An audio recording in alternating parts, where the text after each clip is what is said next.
Hi, this is Josh Marshall, and this is the Josh Marshall Podcast. A lot's happened since we saw you last, since we talked to you last.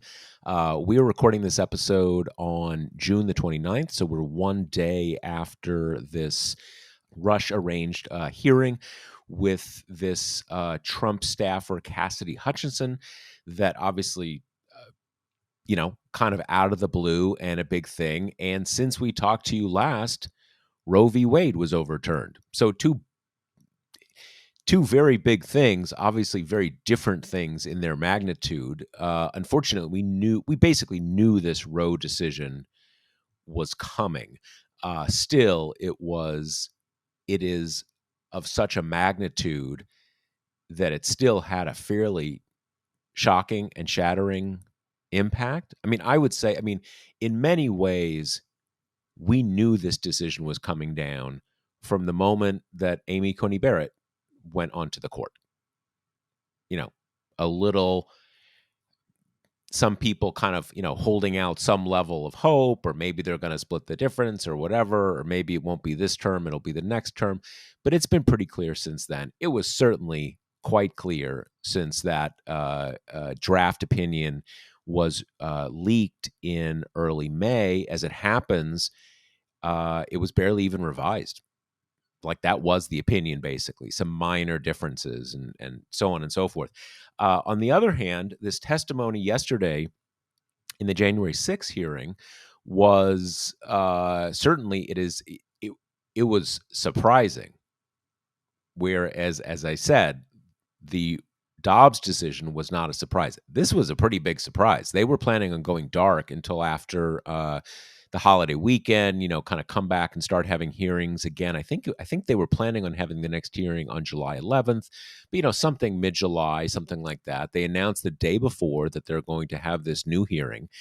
And there was a lot of questions like, they're announcing a kind of an emergency hearing, and they're kind of suggesting it's going to be a big deal. Do they really have the goods? I would say they had the goods. That was pretty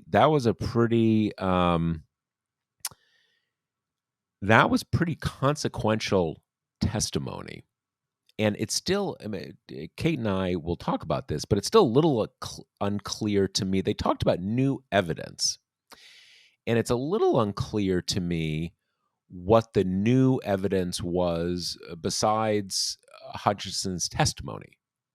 And she had already spoken to the committee, I believe, 4 times in taped depositions, and we had seen some of her testimony in one of the earlier hearings. I believe I think the most recent one until the one yesterday.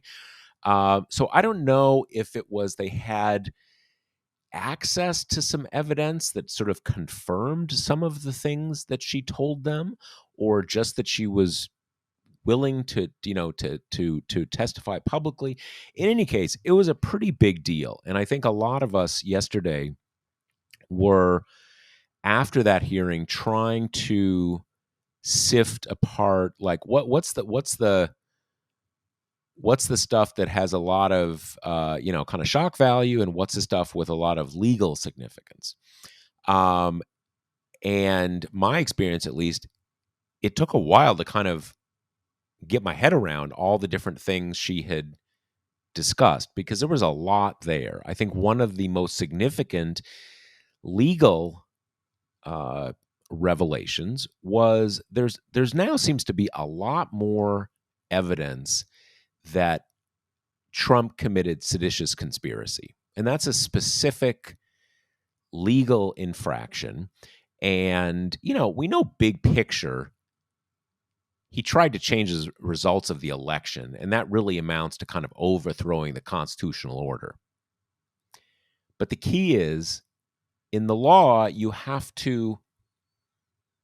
it's usually not, for better or worse, the big picture that is what counts in a legal context. It comes down to small pictures. And there were specific things in Hutchinson's testimony that look like those small picture affirmative acts that are what a prosecution is based on. When very specific ones, he makes these statements, let those people with their weapons in. They're not coming for me. They're not endangering me. Now, and then he sends them off to Capitol Hill. That is knowledge of what's happening, knowledge of the significance of what you're doing, and then taking a positive act. So that's one thing, and that a lot of people have talked about that. Another thing is, and this is combined with certainly one of the most shocking part that what we found out, but this was very new to me. Trump, he hadn't just like talked about maybe he was going to go up to Capitol Hill. At least according to what she testified, he absolutely wanted to go to Capitol Hill, and that was definitely the plan, to go up to Capitol Hill. And that's something I didn't know that. I always kind of assumed that it was a bit of a bait and switch, that he kind of said, "Oh yeah, we're walking together," and then he kind of scurried off to the White House because he's a coward, right? It seemed like, and not just because of that incident in the limousine, it seemed like he absolutely wanted to go there. And if you start putting together that the plan is that he's going to go there and lead them, or at least sort of be there to egg them on, and at least in some of the testimony, sounds like he was looking at he wanted to have kind of like a confrontation in the House. Maybe Mike Pence is there going to read the elector numbers, and Trump's going to go, "Oh no, you don't," or something like that. So here's the thing.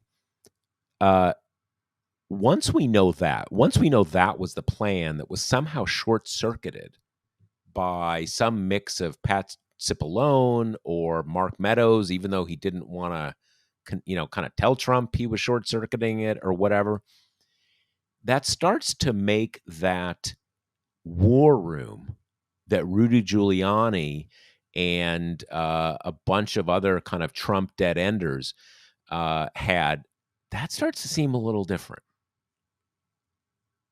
If the plan is that Trump's going to be there, he's going to be on Capitol Hill. Well, okay, then you start kind of getting a little more of a sense like, what are you war rooming? Well, you're war rooming how that's all going to play out. And one other thing that we've known for the last year and a half, we've had all these semi-opaque accounts that Trump's sitting there as everything is unfolding, watching it on TV and being excited and, saying, refusing to call the people off. And, kind of, he's getting a sort of predatory thrill of seeing the people who betrayed him being terrorized by this mob. But now it sort of seems like he's pissed because he's not supposed to be at the White House. That incident, in the alleged incident in the presidential limousine, it's almost a bit like a kidnapping. They're refusing to take him where he wants to go. So a lot of these things come and we have a more detailed, specific account of what happened. And a lot of them are much more direct. They're much more direct in tying him to the violence, instigating the violence, wanting to accomplish something with the violence, and so on. And then, of course, we've got the thing with this crazy account in the limousine. We're going to talk about that in a minute. So we'll get into all that, and then we've got the fact that Roe v. Wade is done. It's completely done. We're not, kind of in Zeno's abortion rights here, where kind of the court keeps chipping away but never quite get it. It's completely done, and now this is back, and administration's talking about what they can do with executive orders and stuff like that. The reality is there's not much you can do with executive orders. There's probably not that much you could do even if you had a court that wasn't thoroughly corrupted. This is going to come down to the political arena. So we're going to get into all of that. Kate Riga, my co-host, and I. Before we do, let me quickly remind you that the Josh Marshall podcast is brought to you by Grady's Cold Brew Iced Coffee. As summer drags on, your daily iced coffee can start to taste a little flat. Spice things up and make the switch to Grady's New Orleans-style cold brew coffee. Whether you're a Bourbon Street pro with beads to prove it, or you can't tell a beignet from a bagel. I'm always wondering if I'm mispronouncing that. Bagel, I can manage. The other French thing, I'm still uncertain. You love the way it tastes. Grady's captures the distinct flavor of New Orleans style coffee by adding chicory to their coffee beans. Chicory has a light, natural sweetness that makes for a perfect cup of iced coffee that's rich, smooth, and never bitter. Ready to bring the best of the Big Easy home? Get 25% off at Grady'sColdBrew.com with promo code TPM. That's Grady'sColdBrew.com with promo code TPM. So, Kate, so I guess we talked about this before the episode. We're going to get into the latest January 6th hearing first, just because that's what just happened, and then we're going to, talk about the other momentous news that happened since the last time our listeners joined us. So, we both watched the hearings. What was your take? Well, it's funny because, I haven't been watching the other hearings in real time because we have other reporters assigned to it. But the production value, it's A plus. It's really good. Yesterday was captivating. And just kind of even the small theatrical details of Cheney's pacing as she kind of bridged the clips together and then would throw the mic back to Cassidy Hutchinson and then back to clips. That side of it, very polished, very well done. I think the big gasp moments kind of dropped exactly how they wanted it to. Yeah. And there's something compelling about the fact that this woman's very young and she's, speaking up in public like this. Though I would say I just saw liberal Twitters kind of leap to valorize her and be like, what a hero. And it's like, okay, she worked for this administration, right? Knowingly for a long time. She knew this information during the second impeachment which was the best shot at making sure this very dangerous man doesn't become president again. Sat on the information until now when she's facing the potential of legal repercussions. So I do think we can communally accept that there is a middle ground between pure good and pure evil, and that most people are in between it. But just putting that out there.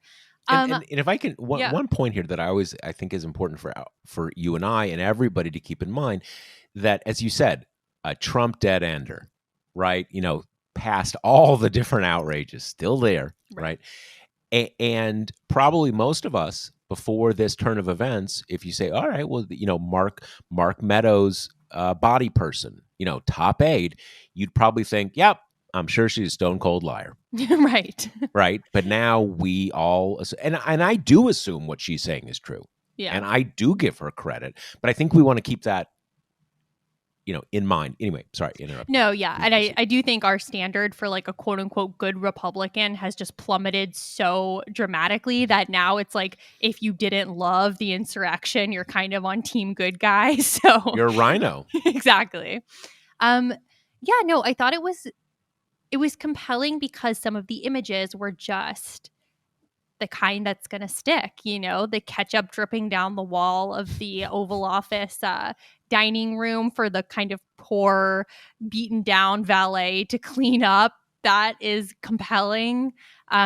Trump, wrestling with the Secret Service lead to go to the Capitol. I mean, those things stick. Those are evocative.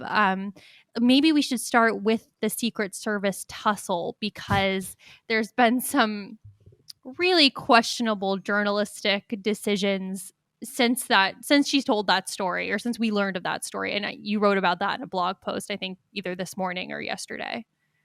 Yeah, I mean it's okay. So she, and it's important to get the details, because even some reporters kind of got this a little off in the first accounting. She never claimed she saw any of this. What she testified to is that immediately after it happened, she came upon the head of White House security, who's part of the Secret Service, although he also has like an appointment. That's just kind of how that works. And then the head of the president's detail, comes. It's something like, kind of afternoon of January 6th, walks in on them. They say, hey, this just happened. Holy crap.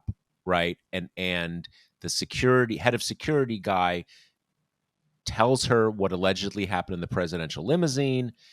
the lead Secret Service detail guy is there too. So she's not only talking to one witness, but the other witness, the guy who was allegedly throttled, is right there as this is all being said. And he doesn't say, hey, whoa, dude, that's not what happened. So basically, as the account goes, the two immediate eyewitnesses tell her this directly an hour or so after it happened. Now, what Kate is getting at is that we've had a run of stories where, someone will say, someone will report, well, Tony Ornato, who's one of these two guys, people familiar with his thinking say, no, that didn't happen. He's gonna deny it. He's ready to testify, but like, okay, we should hear. They're the eyewitnesses, and we don't, we don't know this Hutchinson woman. We should hear everything. But for now, he and the other Secret Service guy, they're not even willing to call up a reporter and say, hey, that didn't happen. And I never said that. And my lawyers are talking to the committee. I'm happy to come up there because that never happened. It just never happened. Now, if they said that, these two are apparently pretty big Trump loyalists. So who knows? But at least then, like, okay, they're saying that didn't happen, but they're not saying that. They're doing this kind of like intermediary says that it didn't happen. So, what it comes down to is the price of admission here is you testify under oath. If you're not, she testified under oath. She's subject to perjury indictment if she lied about something. So you come and testify under oath. And until you do, whatever.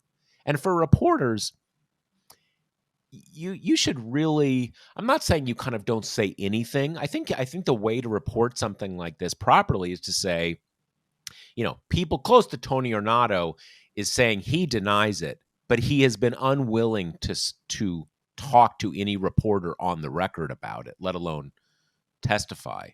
One of the things that I think in maybe an episode or two ago we talked about, Ginny Thomas, wife of Clarence Thomas. When all that was coming up, she put out these statements like, "Oh, I can't wait. Don't hold me back. I got to get to the microphone. I'm going to testify. I'm going to clear my name." Well, now came out yesterday a letter from one of her lawyers, who's again, from some like boutique law firm made up of all degenerate Trump lawyers. Now they're saying, oh, no, it's committee's too biased. And we're not sure you have enough evidence for us to testify. I don't know what that means. Right. You don't have the goods yet. You don't have me dead to rights. So well, the point is, suggests that there's more evidence out there that they haven't gotten their hands on. Yeah, that's I mean, that's the kind of thing I think you say. Like if you're a mob boss, right. You say, hey, you don't have the goods, so I'm not going to talk to you. I'm like, okay, when you're on trial, you don't have to testify, right? But if the idea is you're actually innocent, that shouldn't matter. Right. You're supposed to clear the air. What the fuck? All right. Okay. So the point is, they're disputing it, but so far they're not willing to dispute it in any meaningful way. And I think I was reading a couple stories about this morning, and I think part of the issue is that they talked to the committee talked to these two guys, but before they talked to her. So I don't think they are.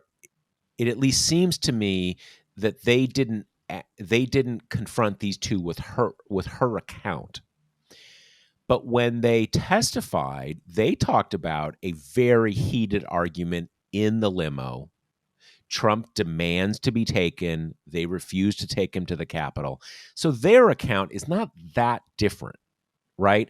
And when you see their kind of, 4 steps removed denials, I suspect what we're talking about is, well, did he really put his hands on the collarbone? Did he really assault the Secret Service agent? Maybe he grabbed towards the driver. Did he touch the steering wheel? I think we're talking about semantic disputes. And look, if she kind of laid it on a little heavy. We should know that. But I don't think we're really talking about denials. I think we're talking about, oh, I didn't, because you could imagine it's a small area. You're in a car. It's, president has a big fancy car, but still a car. So maybe there's kind of like some scuffling and he's whatever. Anyway, I guess we'll see. And I think the most important part of that, despite, I don't know, what I see as like very questionable journalistic decision to run these stories, because, that's tangential just for a second, but that's not what protecting sources is about. It's not letting people launder their reputation without having to have any personal stake in it. It's about protecting people who have serious things to lose if they talk to the press, if they expose what they know, usually because of power imbalances. People who know things but don't have the power to protect themselves from people who might hand down repercussions for their honesty. But back to the point is that we are talking about all people who worked in or near an administration that's claim to fame is lying.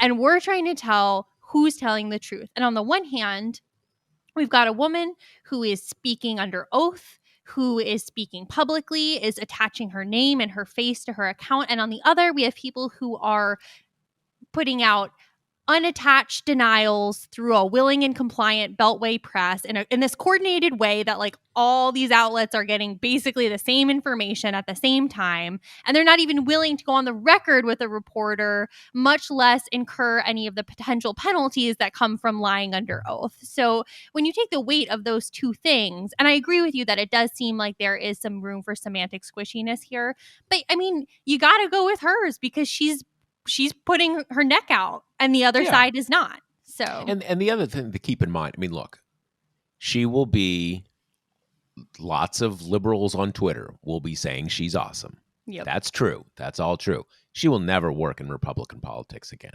Certainly not Trumpite Republican politics. She's radioactive. Right. So it's certainly true. Maybe she'll write a book. It's not like there aren't some benefits. But this is someone who, by every evidence we have, wants to be a career Republican operative. And that is done. So the consequences for her, and this is let alone you're going to get death threats and all this kind of stuff. And I'm sure she'll be fine at the end of the day. Most people who do these, kind of turn against Trump, you don't see like, wow, found behind a bowling alley. Neck slit open, bled out. Sad, sad, sad. But still, it's not fun getting death threats. It's not fun having to hire security and stuff like that. So the consequences to her are real and measurable. So you do come back to why would she come up with this? Right. It doesn't, yeah.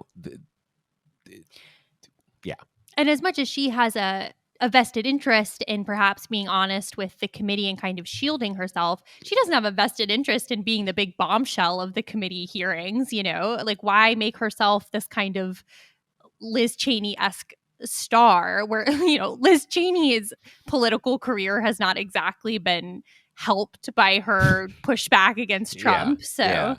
No, it's true. I mean, there are certainly, and I think this is where you get to,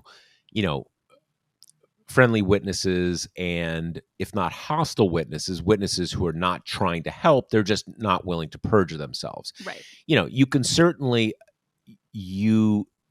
there are certainly ways she could have answered questions about what she heard about what happened in that car and not perjured herself and not said that. Right. Mm-hmm. I mean, it was pretty dramatic. And one of the things that's interesting for us to think about here is that you, at a certain point, this is just kind of human nature, I think. You have people who, I mean, look, this woman clearly loved Trump and thought he did all these wonderful things. And so, and Liz Cheney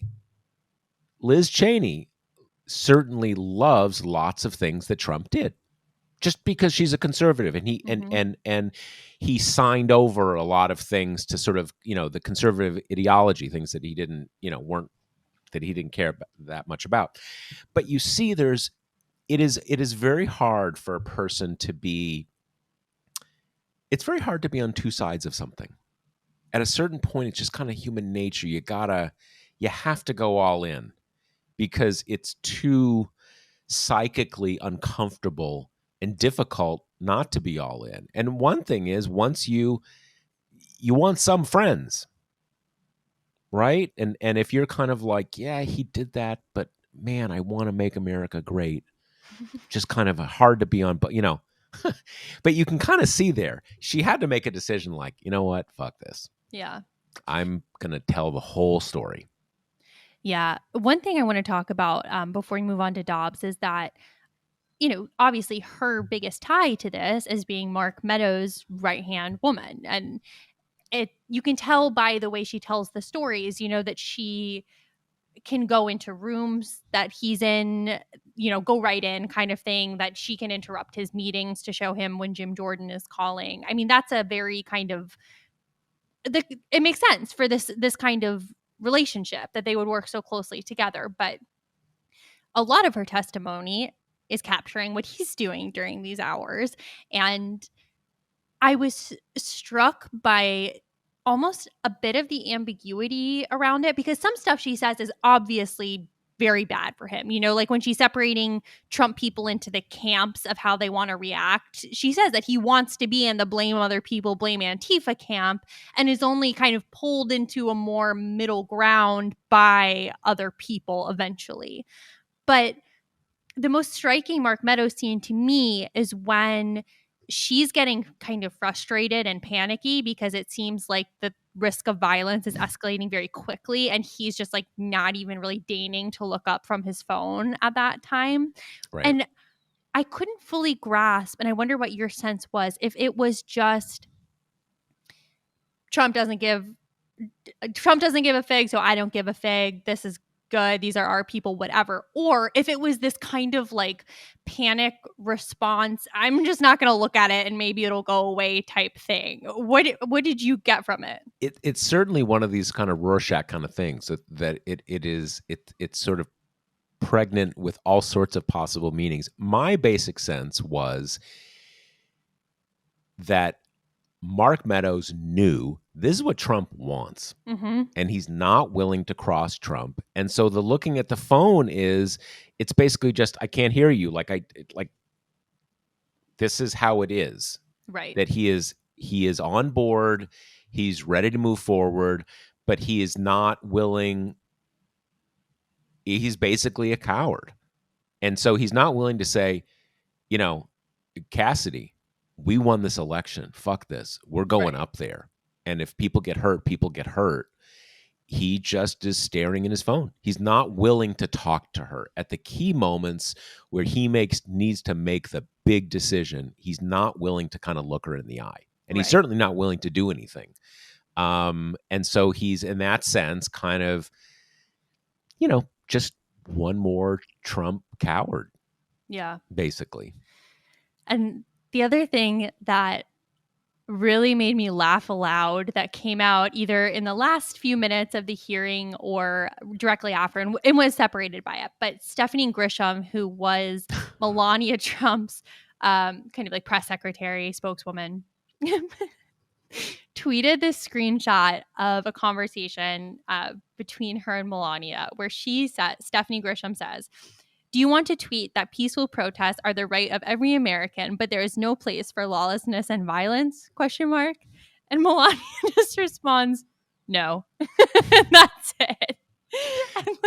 So here's one thing. If you can refresh my memory. So she was Melania's press secretary, and then for a significant period of time became both of their press secretary. So the press secretary, right? And then at a certain point, she was replaced, I think, by Kayleigh McEnany, and then but she remained Melania's. Right? Yeah, that's what I remember the course of events. Right. Okay. So do we know when she stopped being press secretary? I think it was like I think it was like mid 2020. That seems right to me. Something like that. Yeah, yeah. No, and we already kind of know she's gone rogue. Like I Mhm. think she wrote a book and she's really kind of Right. trashed Trump. But I mean, that's and the funny thing is that statement. I mean, even that statement is like the minimum. I You're know. just saying like, hey, it is cool what you're doing. Please don't kill anybody. That would be going too far. Do not kill anybody. Do not hit anybody over the head with a flagpole. And Melania's Otherwise, like, go nope. nuts. Yeah. It's so funny to me. I think the reason it made me laugh so hard is, first of all, just like the clear kind of care that went into crafting this statement. And Melania doesn't even use like perfunctory politeness, but also it's just the encapsulation, I think, of Melania's abject misery. Just and I think sometimes people try to map onto her that that misery came from some kind of like conscience or some sense that what Trump was doing was bad. And of course, we had the dust up with the I don't care jacket and all that stuff. But it just really seems like she hated Trump and she hated her life and she hated being involved with everything. And not from the sense that I can tell of like concern for the greater good, but just she doesn't like this guy. She doesn't like having to hang out with him all the time and be at the center of this. And so it's just almost like the perfect artifact in capturing this woman's just miserable entrapment that never really broke outside her own feelings. See, okay, so here's the thing. I think we see it the same way, but I have a slight a, s- a maybe a slightly different take on Okay, this. hit me. But I think basically it's the same.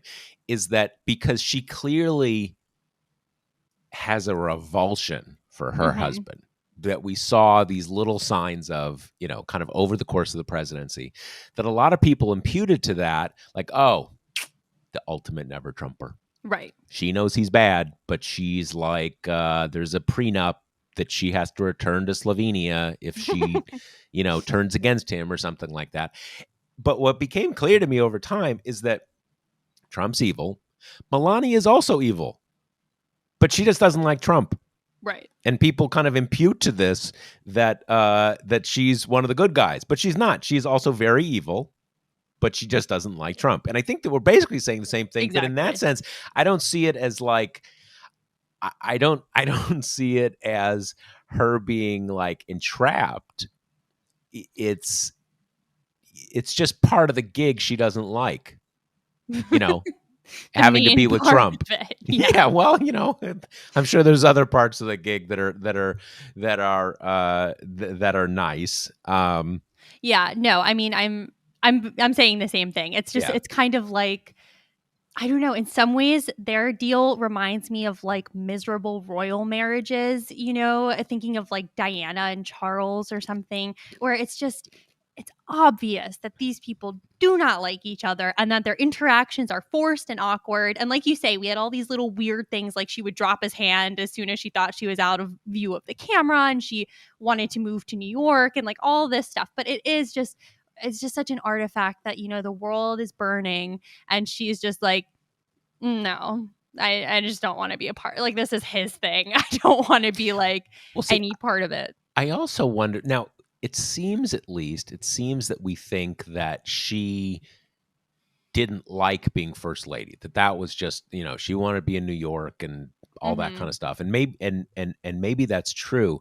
But my sense is that I think that she shares all his grievances. So I suspect that um despite having recoiling at his touch, recoiling at her husband's touch, that she was probably pretty pissed about the election too and was like, yeah, get insurrecting. I love it. It was honestly never clear to me how much she cared about politics at all. And not in the way that I think she was some secret liberal crusader. I just always found it difficult to tell if she was like kind of completely uninterested, if she shared his worldview to some degree. I don't, because she didn't really ever want to do anything, you know? Yeah. I mean, her Yeah. campaign as first lady was the don't bully people thing. So Which is like the ultimate kind of I gaslighting. know. Right. It's sort of like if you're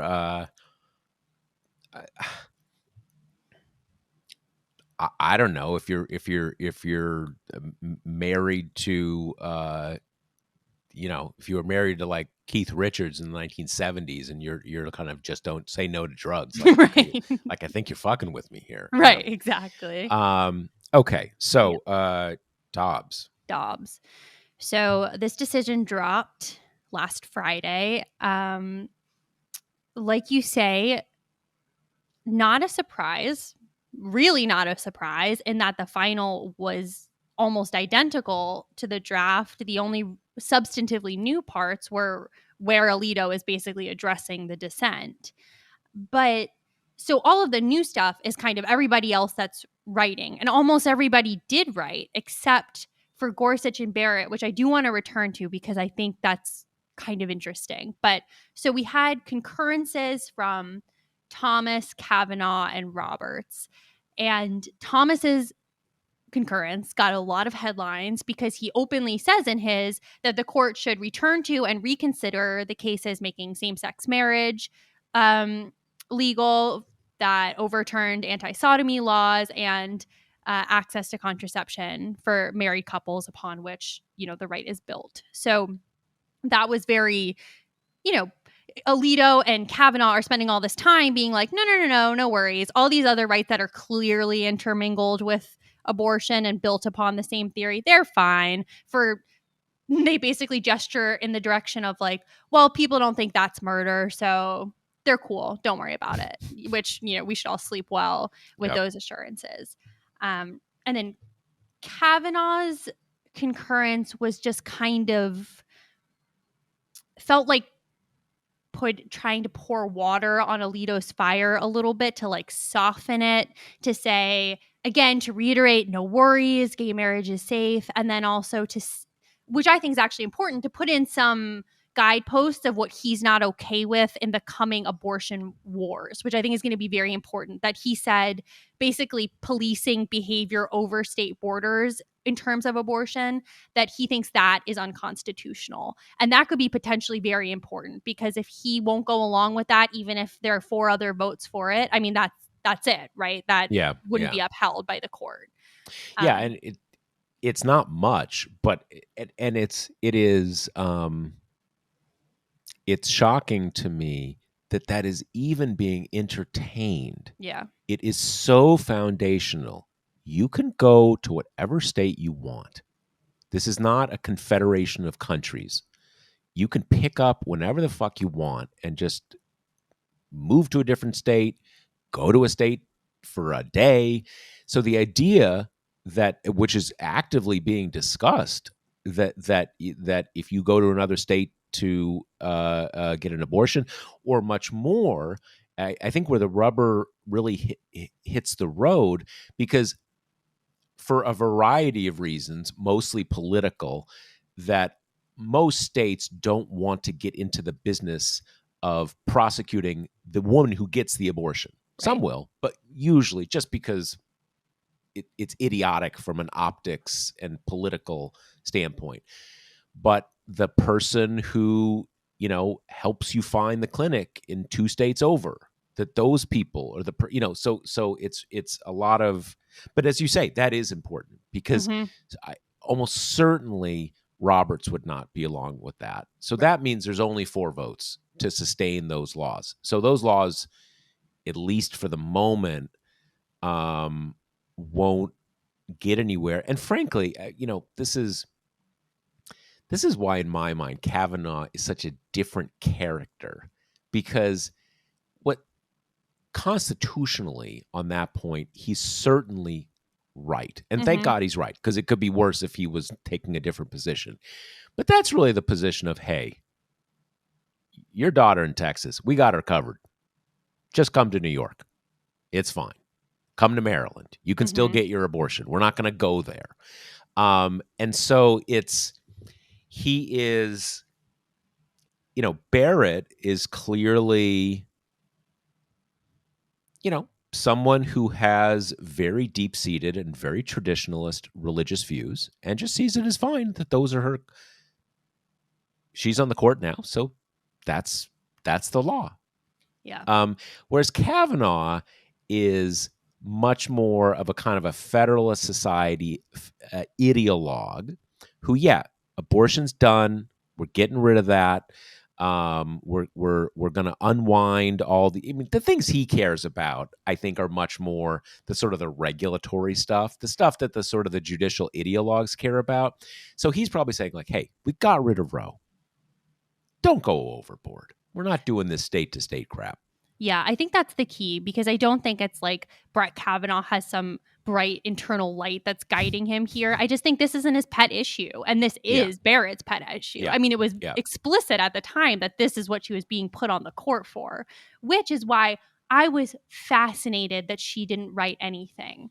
For a while, I was kind of batting back and forth in my head of whether she would be given this decision. And then I was kind of thinking this is too big for the newest person on the court to take. But still, I mean, I thought that there might be some interest in having her be the face of it, just to defray the anti-women accusations, you know. Yeah. But yeah. she didn't write. And I think in all, the most interesting. Oh, go ahead. Has she written other? I just haven't. But this is the one I was focusing on, like a lot of people. Has she written? I mean, she's only been on for a year and a half, but has she written a relatively substantial amount? Given she's one of 9. She's written a few, Okay. but none of them have kind of risen to the level that we have been tracking. So Right. But Yeah, I mean, it would not be the norm that someone who just got on the court right. would write the lead opinion of something of such consequence. Right. So, but as you say, there's unique dynamics to this, to this case. Well, I guess, in some ways her silence speaks volumes that even a lot of the other conservatives are like, hey, whoa, this is a little too hot to handle. So I want the goods. Like I'm down with the decision, but I want to kind of like, hey, I'm not like, I need to get a little distance. And she's basically saying, no, I need no distance. Right. This is exactly where I am.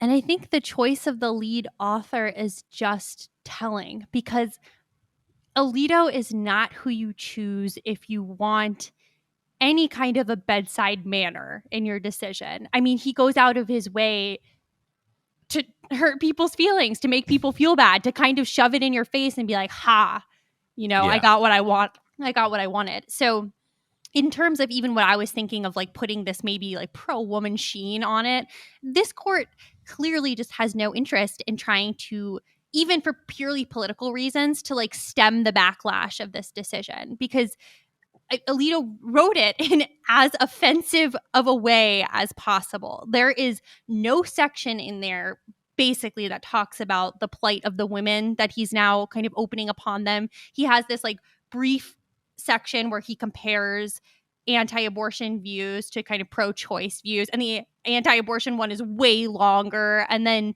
he'll throw in little tidbits like women are not without electoral power. The whole thing is just a big fuck you to people who are upset about this. Yeah, it's a lot of trolling. Exactly. Basically, it's kind of, not only are you losing, but like your argument sucked. Yeah. And why do you even want an abortion? Why are you such a hoe? Exactly. I mean, it's really a kind of, yes. It's just no. So here's a kind of a technical question I'm not totally sure about. So when the Chief Justice, this is my recollection, when the Chief Justice is on the majority side, he chooses the person who writes the decision. Right. If he's on the minority side, then the most senior justice makes chooses who gets to write it. In this case, though, since Roberts was sort of going back and forth whether he would be, is he in the majority here, or is he's not in the minority, But I he think also kind of said, so I guess what I'm wondering is who chose Alito? it was him. I I think it was. yeah, I mean, it's kind of a technical question because I don't know how that gets, um,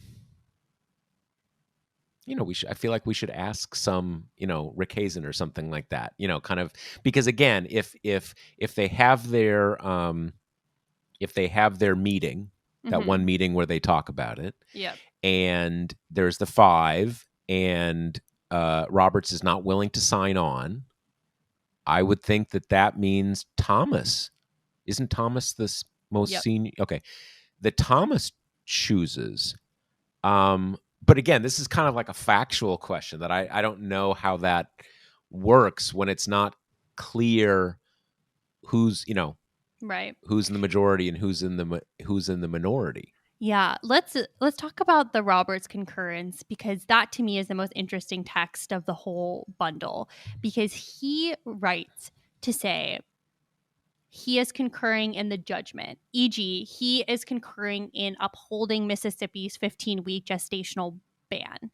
And then he adds, I think the court went too far in overturning Roe, not because he thinks the opinion is wrong. And he goes out of his way to say that it's well reasoned and thoughtful, but just because it unsettles the legal system, because it sends a shockwave through the system.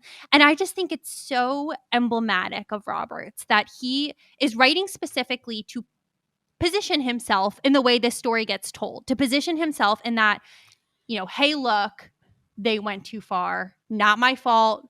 I would have gotten rid of the viability line. And then he spends a lot of time talking about how much he hates the viability line, but I wouldn't have overturned Roe because we don't need to decide it right now. Not be for any other reason, but just because it was unnecessary and because it will be this big hubbub, essentially. Right. And I just, Right. it cracks me up because it's like, the weakest possible decision you could take. He disagrees with what the majority opinion does, but he won't join the dissent. He's still part of the majority, but he's just like, hey, I'm washing my hands. This isn't my fault. I would have only severely curtailed abortion rights, not gotten rid of them altogether. So that's me, John Roberts, the institutionalist. Yeah, I mean, there's something in many contexts. There's something to be said on a few points. At some level, that's what stare decisis really is about. Kind of, you really avoid overturning precedent unless there's some really compelling reason to do so. And just as a more general point, as Roberts was sort of the fulcrum of his decision, there's nothing about this case that required them to overturn Roe.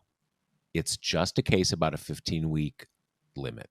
So you can just say, okay, now we're that law's okay. So now you can do 15 weeks. And as we know, the judges just decided this is the one. This is, let's do it. And they can kind of, I mean, play devil's advocate. That's what Brown was. The Brown decision. There was a whole I'm not sure when the first one is, but a couple decades of decisions basically chipping away at separate but equal in all these different contexts. And then the court finally said, you know what, the whole thing is out. We're not just going to be saying, all right, you can't prevent this person going from going to the graduate school somewhere in Alabama, the whole thing. So at a certain point you make it. But yeah, Roberts, I mean, it is a separate, fascinating story here that this is Alito's court now. Mm-hmm. He sets the tone. I mean, literally, he sets the tone. And Roberts is now kind of,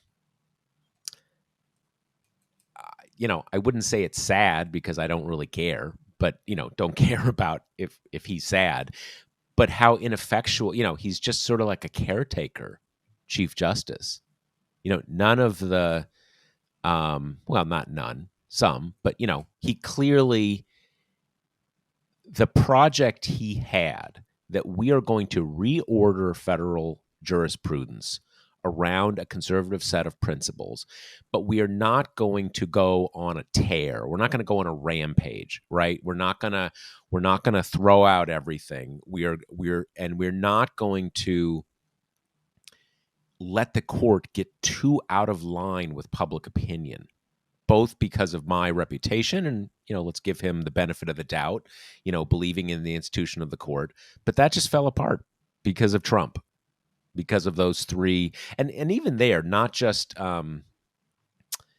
it's interesting. I mean, obviously having three more conservatives put on the court was a pretty big deal. But you can imagine an alternative reality where a more moderate Republican president would say, okay, we're gonna build out the majority, but we're gonna kind of go with Roberts types. We're not gonna have people who are in the Thomas and Alito, mold. And what that mold has become is sort of like, you got a problem with it? Meet my friend 6-3. Too fucking bad. Yeah. Right? Like, we can do anything we want, and it doesn't matter what you say. And the more sad you are about it, the better, because there's nothing you can do.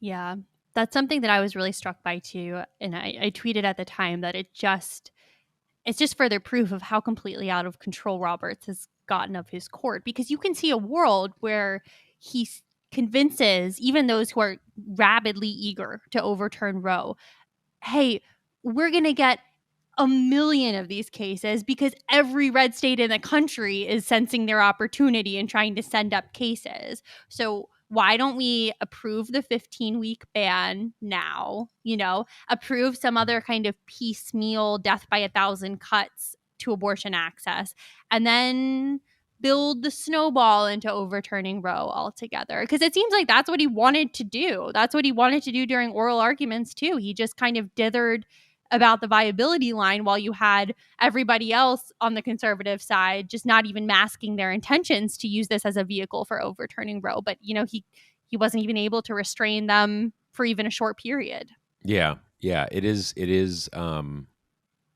striking. And I do think, I mean, if we can go back to the political context, I do think, I think it is very possible that this decision marked a watershed that will lead maybe not to the destruction of the Supreme Court in its role, its constitutional role in the American system, but a deep defanging of it. Mm-hmm. That's cold comfort in the short term, but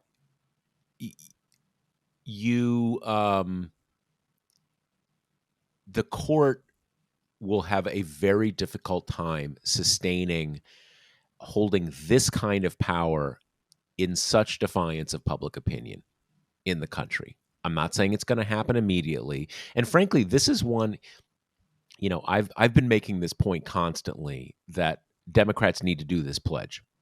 We keep the House, you give us 2 senators, we're passing a law to make Roe law, period. It's a guarantee. We're going to do it in January 2023, blah, blah, blah, blah. And a lot of people come back to me and say, hey, they're just going to overturn that law. They say that law is unconstitutional. So what's the point? Now, to me, there's just a general point. You lose every game you don't show up for. And it is just not an ethical, civic way to engage in life to say, well, they'll do something, so let's just not do anything. But there's a more specific issue here. Already, this decision has put the court deep on the defensive in the court of public opinion. It has turned a lot of people against the court for good reason. If you now have a situation in which a midterm election, which Democrats seem bound to lose, that they win in a significant part because of the backlash over this decision, and then Congress passes a statute saying, fine, you don't think it's constitutional right? We're just going to make it a law. And then you have the court say, oh yeah, This law also is unconstitutional. That chain of events will build a huge political constituency for either adding justices to the court or stripping the Supreme Court of appellate jurisdiction over this entire issue. There are lots of things the political process can do to the court, entirely within the strictures of the Constitution. And so, are people willing to kind of, what's the appetite right now for adding members to the court or stripping jurisdiction? It's not there. But you have the political process, and I'm not saying this is going to happen, but if it were to happen, if you have the political process respond that clearly, and the court just says, you know what, too bad, we're in charge, you will get public support to do those things. It's all a process. Yeah, that ties into a question we have. So Henry talks about how he's seeing a lot of people blaming Democrats and thinks that's a misunderstanding of how we got to this point, thanks mostly to minoritarian institutions. So how hard will or can the Democrats now lean into reforming Senate, Electoral College, SCOTUS, and other anachronistic institutions? And I think this kind of leads right into what you're saying, because I agree with you that I think this is a longer game than this kind of knee-jerk reaction to expand the court, say, or give, term limits or something. Even though, by that same token, I completely understand the anger of people who are like, Democrats, what's wrong with you? Why won't you put in these stops? Because it's abundantly clear that the Supreme Court is not going to stop at abortion, that we're going to get more of these kind of horrific decisions in the future. But, it's just, it is a time thing. I mean, when you kind of think about how you got 48 of the Democrats on board with getting rid of the filibuster for voting rights, it's not like attacks on voting rights started in 2020. That's been a Republican project for years and decades. And it took until we had an attempted coup to kind of get these institutionalists on board with a filibuster carve out to pass voter right protection. So I agree that I think it is this long rolling stone. And I also think that I totally agree with you that we are just going to get to a breaking point. I mean, as it is, I think the newest Gallup poll had approval of the Supreme Court at like 25% or something. We are just going to get to this untenable point. And the question to me is that I have no idea when that's going to happen, because this court is moving so fast and is not trying to attempt to like buffer any of this stuff or to parcel it out slowly or in ways that people won't be paying attention to. It's all happening really, really quickly. So maybe that speeds up the breaking point. I don't know. Yeah, I mean, I think that the listener mentioned about do you now need to reform various institutions, change the Electoral College? The Electoral College, that is virtually impossible. And I'm not a person who talks about impossibilities a lot, but you need the small states to agree to give up their disproportionate power. And the same applies to the Senate. So the obstacles to doing that are just immense. Again, you need the small states to agree to give up their power. And that is going to be really hard. Why I think what I have described is so important is that you just need 50 votes. You need the House, you need the president, and you need 50 votes in the Senate. 50 votes, both for the law and to change the filibuster rules. One thing people don't fully appreciate is the Senate majority can change the filibuster rules at any moment with 50 votes. And the stuff about like the parliamentarian, how mean she is and won't let that, doesn't matter. That is just advice. That parliamentarian could be overruled 50 votes at any moment. So this is totally doable.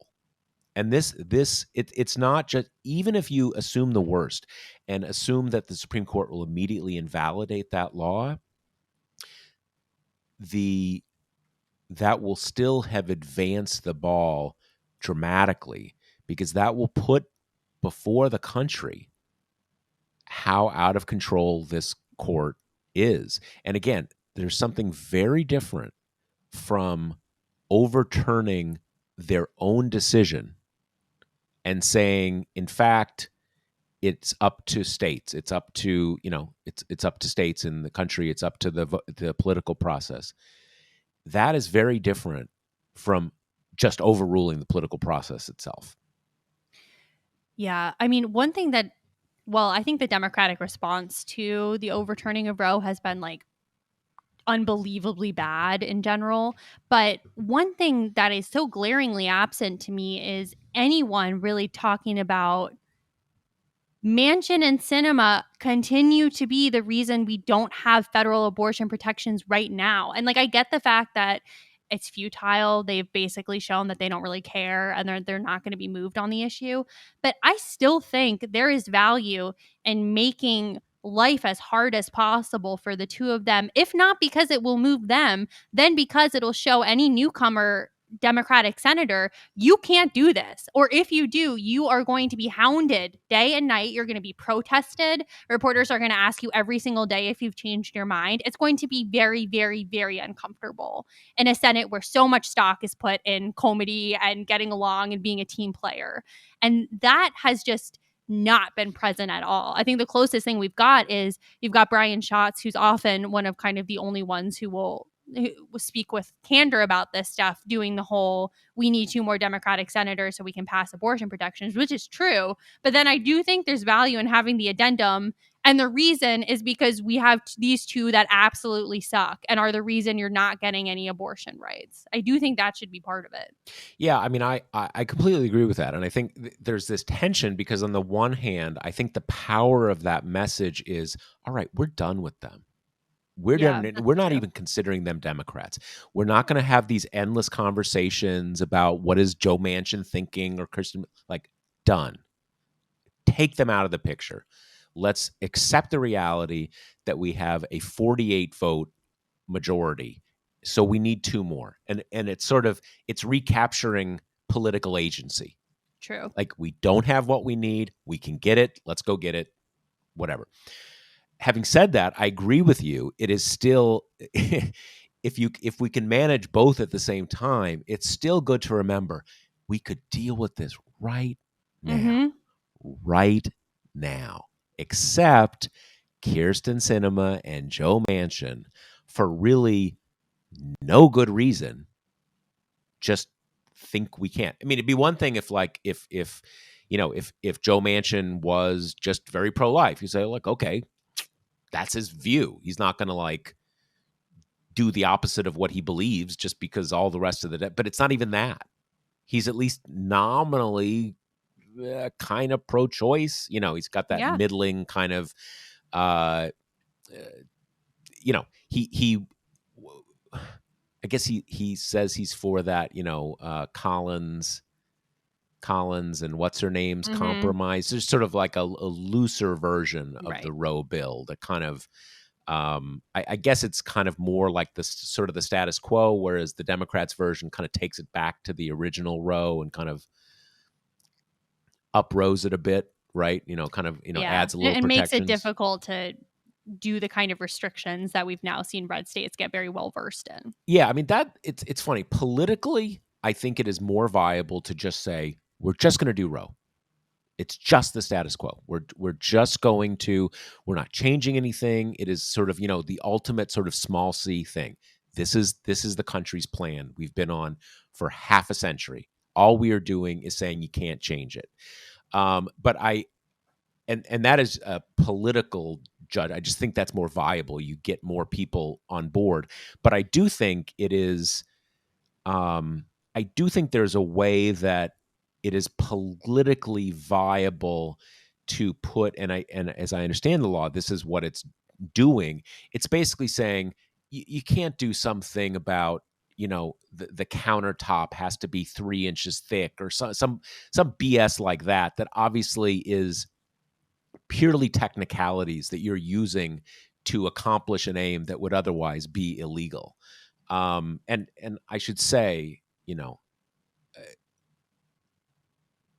it's not like I'm the arbiter of what is important here and what is not. I'm purely in this case speaking from that accomplishment is out there in January 2023. I'm not saying it's easy, but it's doable. And what is the most viable way to get there? I mean, I also think not that many people know the differences in abortion jurisprudence under Roe versus under Casey versus whatever bastardized version it's become in like half the country. So I think you could also kind of market it as restoring Roe and tossing in these other things without it Absolutely, changing it that absolutely. And I much. think that is in a lot of ways the even more important thing, that you just bill it as, hey, this is Roe. Right. And if someone says, well, as you say, I let mean, them right. let them say what they want. You're going to have Republicans anyway saying, this lets you murder babies up to your last week, whether it does or not. So it's just kind of like, okay. Yeah, no, and I think it is clear that politically you present it, you package it, you market it, to use all those kind of cringy words, as it's just Roe. Mm-hmm. This is the Roe law. It's just doing Roe. And again, since it's not even you just say it is, because it basically is, and that's just it. Exactly. Okay, so then our last question is from Carl, which this is really the $1,000,000 question is for statewide races like governor or Senate, does the Dobbs decision help or hurt Democrats this year in purple states? And then, he named some big ones: Pennsylvania, Ohio, Wisconsin, New Hampshire, Nevada, Arizona, Georgia, which are going to be critical to, achieving the plan of getting 2 more Democratic senators and passing abortion protections of some sort. I don't think there's any question it helps Democrats. I think the Yeah. question is whether it helps Democrats enough Mm-hmm. to overcome other, the negative political environment in general. But there is no question it helps, especially Senate candidates and gubernatorial candidates, but for very different reasons. And it's I think pretty important to understand the difference. If you are in a state, anything but a kind of like a staunchly blue state, you really need a Democratic governor now, Yep. because otherwise you're going to have a law that outlaws abortion. So I think it's a big coup for Gretchen Whitmer, for Tony Evers, for I can't remember the guy's name in Pennsylvania, who's now like the Attorney General or something like Oh, that. Josh Shapiro. Yeah, Josh Shapiro. Good name. It's great for them for that reason, because you really need a Democratic governor, especially because most of these states are gerrymandered so effectively that you'll like never have a Democratic legislature. So it's a very big advantage there. But for the Senate candidates, this is why they really need to get it concrete, because just like, because the current message kind of amounts to, hey, you're pro-choice, we're pro-choice, vote for us. Mm-hmm. Something good might happen. That's not going to cut it. You need to say really specifically, we're gonna undo this. Mm-hmm. So for everybody who's pissed off, you say, hey, you want to undo it? Here's how you undo it. That really makes it clear cut. And I think that is a message that I really think can keep the Senate in Democratic hands. But you need to get it more specific. And I will say this: I am a little more optimistic than other people I'm hearing on. I think Democrats are moving in this direction. They should already be there. They should not have been, this should have been locked and loaded, Mm-hmm. right, for the moment this came down.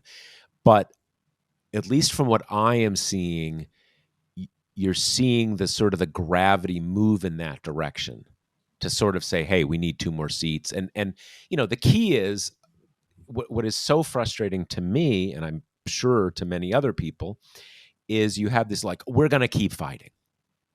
Elect us. We're going to keep fighting for choice and reproductive rights. Well, what the hell does that mean? You're going to keep fighting. Like, gonna go sing the national anthem again? Yeah. What? I mean, are you going to do this thing? And the whole key is, are you? Yeah. Are you going to agree you're going to get rid of the filibuster, at least for this, immediately? Mm-hmm. Fight. You got to be specific, but my sense is it's gravitating in that direction, partly because we've been through this for a year and a half, and everybody kind of knows, like, dude, if you're not going to kind of bite the filibuster bullet, then like you're just goofing around. Right. Yeah, I have two thoughts on this. One of which I do think I agree that it helps Democrats a lot. And I think in some matchups in particular, it helps a lot, a lot. And I think Josh Shapiro is a really good example of that because he's running against Doug Mastriano, who's like an avowed Christian nationalist. So that's going to be a very tidy setup for him when you've got a guy who is not even going to couch his desire to ban abortion completely. And In they've got the a purple legislature to state. do it. Exactly. And then the other thing is just aside from just kind of the grouchy national climate and the inflation and all of that, which is bad, bad, bad. We also, Democrats are just working against years and years and years of historical precedent, which is that, the president's party usually loses ground in Congress in this election, particularly when they have a political trifecta. And in the rare cases where that hasn't happened, it's been because there's been some big, massive thing that disrupts the political environment, and this is a big, massive thing. And again, we don't know if it's going to be enough because also in some of those other cases, you had presidents who have higher approval ratings than Biden does, which are just in the freaking toilet. But if They're there's so going to, bad. they're so bad. But if there's going to be something that I think kind of makes voters be like, these people annoy me, but look at the alternative, it's going to be something like this. Yeah, and I do I you know it, it's a very steep hill to climb, but I really do think it is climbable because it's interesting that that there's Biden is so unpopular. Democrats are not sharing his unpopularity Yep. in the way that would normally be the case, and I think that is basically because people are just bummed. Mm-hmm. And yes, the inflation issue gives a focus to that. But the one time there are two times when this pattern has been bucked, and actually they were close together. One was when the question was whether Bill Clinton was going to be impeached, Mm-hmm. and the other was 4 years later, George W. Bush, where it was basically 9/11. Yep. And those were very catalyzing. I would say this, that those at least, it's hard to capture at least exactly what the climate was like in 1998. People were just done. People like, dude, drop it, drop it, drop it, drop it. But it wasn't like, your life was going to be terribly affected by Bill Clinton being impeached. It's just kind of people are frustrated and done. And in 9/11 was such a shock to the system, but it wasn't quite the same thing. Like there was something really on the ballot. In Mm-hmm. some ways the Iraq War was, but the Iraq War actually was not very popular in the lead up to it. That's a whole other conversation. This is something that directly affects, it affects everybody. It really directly affects half the population. And it is, with in 2002, it's not like you're saying we're going to undo 9/11 and it will not have happened.